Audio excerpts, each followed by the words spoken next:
Hi everyone, welcome to the first episode of Wedding Talks. My name is Wedding Elfa Maria Karbeska and I'm today your host. We have a very special guest today, Tran, world leading floral designer who makes jaw-dropping floral arrangement like this today, who can make your wedding dream wedding. So if you want the most beautiful wedding ever, you must call Karen. Oh, thank you. And I'm very happy, Karen, to have in Ukraine with her masterclass, The Floral Experience. I think everybody is so happy to learn by you and to know some of your secrets. Thank you. Karen, my first question will be about definitions. When I googled information about you in internet, I found out that you are a florist, a floral designer, wedding designer, and etc. So can you explain me, is there a difference between florist and a floral designer, and also floral designer and wedding designer? Absolutely. First of all, thank you so much for having me. It's a joy and a pleasure to meet you and be here in your beautiful country. Today, masterclass, we had a magnificent time with everyone. But to answer your question about the difference between a florist, event designer, and an event decorator, the common denominator between those three is they all do flowers. The florist just does flowers. Some florists do not feel comfortable going beyond just providing flowers. Event designer, event decorator encompass more than just flowers. They take everything into consideration. The entire wedding palette, from the beginning to the end, from the gown the bride is wearing, to the gowns the attendants are wearing, to the theme of the event, to the mood of the event, to the size of the room and the color of the event. So that's the difference between florist and event designer. Oh, I see. And can you tell us about your style? So you have a very unique, significant style. Well, my style is something very personal to me, and it's also personable to me. My style is very romantic, I like to think, because I love romance. It is. Thank you. I think my style is very romantic. It's very feminine and it's timeless. So I think my style appeals to a lot of feminine, girly type bride.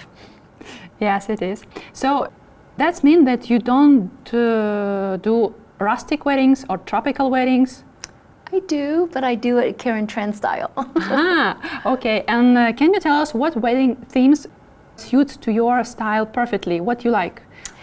What I like is what really I design. So that's very comfortable for me to design what I like. My style is very romantic, it's very feminine, so I thoroughly enjoy it when a bride comes to me and asks me to design that type of wedding. Today we have this blush, pink, white colors, and I know that the Pantone Institute every year set the color of the year. So do you follow these trends and do you share these trends with your brides? Sure, but although with color palette for weddings, it's very personable. So even if emerald is in vogue, that color does not appeal to everybody. So Pantone color of the year this year is Radiant Orchid. If I take a very soft colored wedding that appeals to a feminine bride, it's very difficult to add that color or persuade my bride into what's in vogue.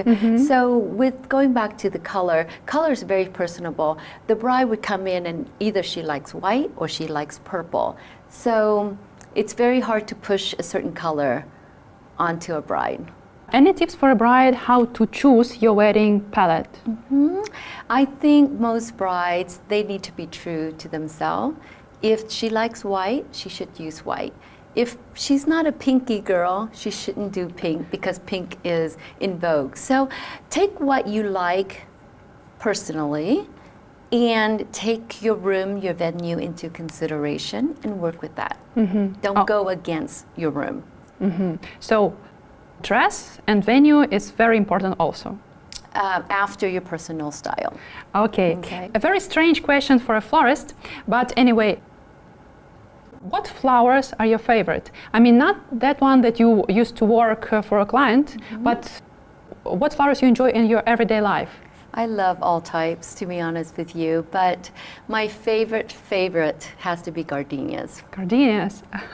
You create gorgeous floral arrangement, like, and use tones of flowers. But what will be next? I mean, next day after the wedding, what's gonna be with all these flowers?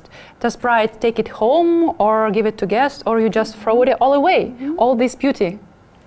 Well, if the guests can lift up the centerpiece, they're more than welcome to take it home. It's quite heavy.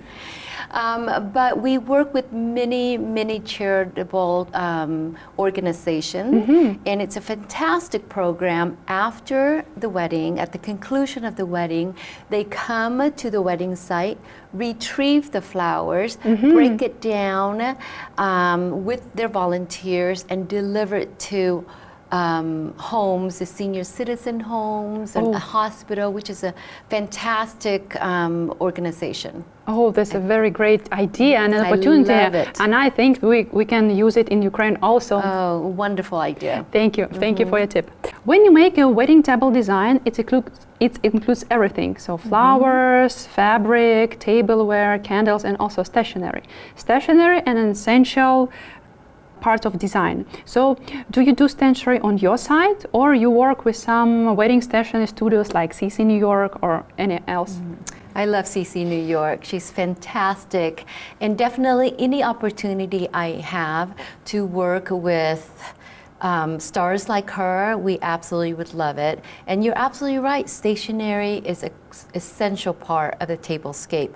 We start from the palette, the color palette, and of course add the flowers and add the candles and the lightings and the linens, but we do not provide our own stationery. We love to collaborate with stars like CC New York or many other amazing stationery company.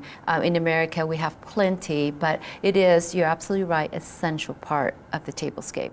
Is American industry friendly? I mean, I follow you on Instagram and I saw these gorgeous, fantastic photos from Engage Summit or this party that at Libby had recently, Heaven Can Wait.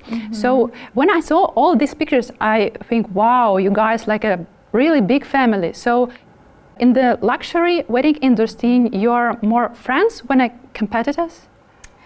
You're absolutely right. We're all one big family. I don't view them as my big competitors. We are all very friendly to each other. We're all friends, and we all help each other out, and we all inspire each other. Very good. We should learn it by you, because in Ukraine, you know, the market is just growing, and not so good relations especially between wedding planners, and we should learn it. I always said, learned by Americans, they do very well. They can smile and they can make all these relations very, very good. I think we all can learn from each other. Let's come back to your master classes. So what is the main idea of a master class? Well, when I started my master class, it's derived from many floral designers all over the world who constantly email me, contact me, asking me how I do this, how I can incorporate this, and just asking me crucial questions about tablescape, about floral design. So in starting my master class, I want to be able to teach what I do, and this program has grown worldwide. We've traveled the globe sharing this lovely career that I have, this amazing job that florists have, is creating beautiful tablescape for all to admire. So it is a great opportunity for me to share my passion and teach what I love. Yes, it's a very great opportunity for us also to learn by you. Thank you. But anyway, you don't afraid now that someone might copy you? When you tell everybody your secrets? There's only one Karen Tran, right? Yeah. No, I don't operate out of fear. I really believe in my deepest heart that if you share your joy, it will come back tenfold. There's a lot of copies out there. I'm just sharing my techniques. I'm just sharing what I love. If they copy and they benefit from that, more to them. Bring beauty to the world. Yes, absolutely. So Karen, you have more than 20 years experience in floral business, and you definitely know what steps better not to be done and what works very well. So let's imagine that you're a young girl who just starting your floral business because you dropped your job in office because you find your new passion in flowers. So what would be your advice and first steps to start in floral wedding business? First of all, it would be crazy to drop a full-time job to do something like this. I really think doing what I do, in order to be successful, number one, you really need to have a deep passion for flowers, number one. You're absolutely right. I've been in this industry more than 20 years. I've made a lot of mistakes, fell on my face several times, but biggest advice I can give to a young designer starting out is just really be smart about your business. Okay, this is not a hobby. It is a job. It is a career, and it is also a business. And I think if you approach the career this way, you will be successful. So take everything seriously. Absolutely. And maybe some tips to find your own style. Every single floral designer have their own style, whether it's minimalistic, over the top, abundance, romantic, or modern. Find your own style. Be true to your style. So yesterday we saw about 30 wedding bouquets that was made from the same flowers, and they all was different. Absolutely. Everyone infused their own style to everything they do. That's the beauty about what we create. No one can copy me verbatim. They can be inspired by me, and that gives me joy that someone's inspired by me. To get inspired by something or someone, you have to have time for this. So what do you do when you're not working? I really believe I lead a very balanced life. I work very hard, and I also take a lot of holidays. During my holidays with my husband, I get inspiration everywhere I travel. Travel, second to flowers, is definitely my passion. So I do get inspiration from everywhere I travel, even here in Ukraine. Absolutely. And I love your uniform and your country shirt with the special embroidered and the bell and the hat. Yeah, you visited us on Independence Day, and that's why everybody was wearing this. It's called wyshivanka. It's beautiful. I love it. That's an inspiration for me. I hope we'll find some Ukrainian inspiration in your work in future. Can you share with us your plans for the future? My plans for the future is continue my master program all over the world, and also just to maybe retire soon. Retire? No.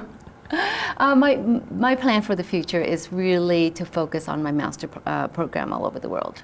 Oh, that's great. Karen, I will see you someday again with your masterclass here in Kiev, maybe in another town of Ukraine. Thank you so much for this interview. It was very interesting and I believe very useful for wedding planners and florist designers, and someone definitely will follow your advices. Thank you. Thank you so much. I wish you luck in that we do and hope to see you someday again, maybe in San Diego. Oh, fantastic. Thank you so much. And thank you for welcoming me into your beautiful country. Thank you. I hope you enjoyed this episode of Wedding Talks with Karen Tran, and I see you very soon again. Stay tuned. Forever yours, Wedding Elfa, Maria Karabetska.